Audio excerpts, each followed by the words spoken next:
find that Sarah J. Maas is really good at making characters, and making characters that you feel like you want to succeed.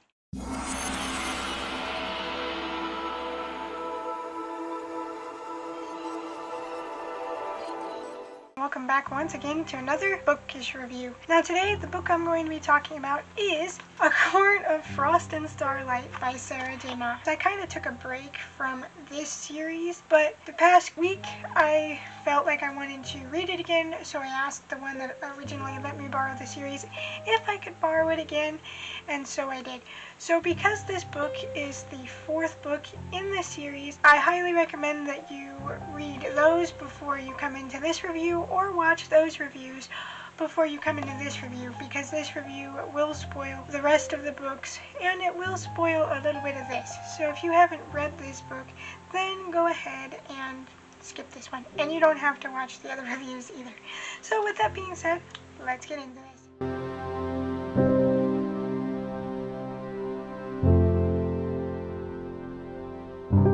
So the characters in this book are the same. Our main character is Feyre, her love interest is Raysan, and you got a couple members of her family sprinkled in there. This is, if you're reading this book for the plot, I'm sorry, there isn't much of one. It is just kind of a chill little novella to have our characters relax after a big book full of battles. This is just about them coming off the last book and this huge battle they had against a tyrannical king. It is about them settling in and repairing the damage done to the town that Raysan cares for, and like building it up and resuming life again after those battles. It's about family coming together in a holiday time to be around each other again and learn to move on from a war that happened, despite how painful that war may be. With that being said, let's get into the story.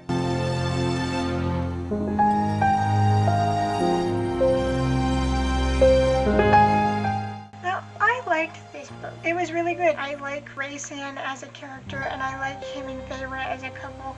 I think it's really cute how they tease each other and mess with each other all the time. I think it's cute when couples like tease each other and joke around and aren't afraid to show that they love each other in front of people. And now that's different from being touchy-feely to each other, but like poking fun at each other and like quirky little cute comments. I love watching couples do that stuff. So this book just came off as really wholesome as we see the town that was destroyed during this battle getting repaired, and we see a family just coming together to celebrate the holiday. Nesta, Feyre's oldest sister, kind of got on my nerves a little bit because they were like, oh, come to the holidays, and she's acting like she wants nothing to do with it. Now that's not me saying that I don't like Nesta and I don't get where she's coming from, because she was kind of thrown into this life because her sister made a decision to shoot a wolf that turned out to be a fae and then got brought into this world, and so their sisters got tangled up into it too. So I get where Nesta's coming from. I don't hate Nesta. Do I think she was a little annoying and a little kind of closed off? Yeah, but I understand where Nesta was coming from. But we see Feyre trying to like get Nesta to come around and be like, oh, but it's basically Christmas. It's the winter holiday, the winter solstice. It's basically Christmas. Come and celebrate the holidays with us. Open up. You don't have to stay in your rickety shack that you paid for all by yourself. Let me help you and join us for the holidays and let us be sisters again and move on. And you see Feyre, who, because of everything that has happened, is struggling to paint, which is a hobby she loves to do, and she's struggling to do it.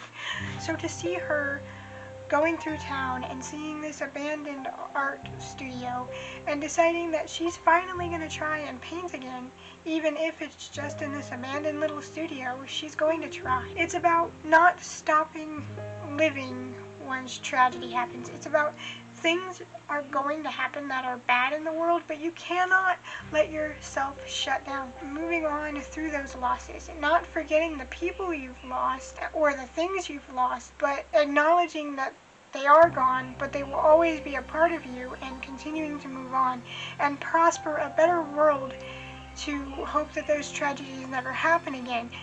And it's just good to see the characters getting to have such a light-hearted time And this is honestly a good book after a long book of battles.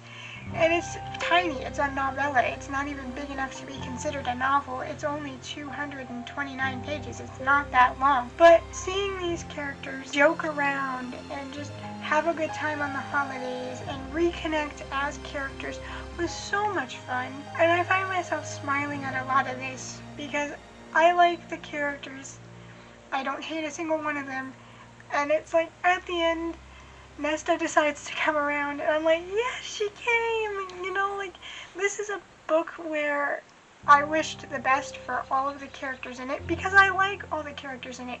I'm noticing that Sarah J. Maas is really good at making characters, and making characters that you feel like you want to succeed.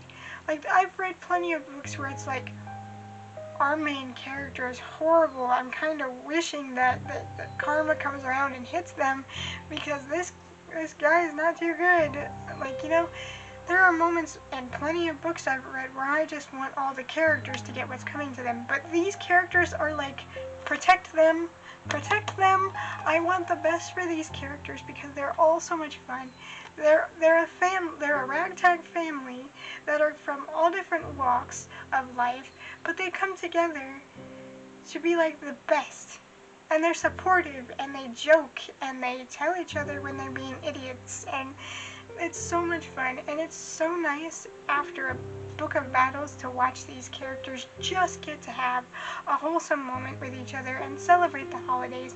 And it's nice to see that despite the tragedy that they went through, that they're able to pick themselves up and not only still be good people, but realize that if they don't do something, then they're going to be stuck in that dark place for the rest of their life. And nothing's gonna get better because they're not helping it get better. It was nice to see. I enjoyed this book. I love Sarah J. Maas's writing because I love her characters and I love the way she writes. And there's a reason she has a lot of books, I guess, and I'm just late to the train. But hey, better late than never because I love Sarah's writing, honestly. And I'm so glad my friend was like, hey, you might really enjoy this series. Give it a try. And that leads me to this brick of a book, A Court of Silver Flames. Now, honestly, this book could be the end of the series because it's kind of like the characters finally getting their happy ending after all of the struggle of the previous 3 books. Now, the one that let me borrow the series told me that this more focuses on Nesta, which has me a little curious because I'm like, what would her story entail? I've been talking for a while. I'm going to stop talking. I hope you guys enjoyed, and I hope to see you next time. And check this out. I got this nifty little button to turn off the recording.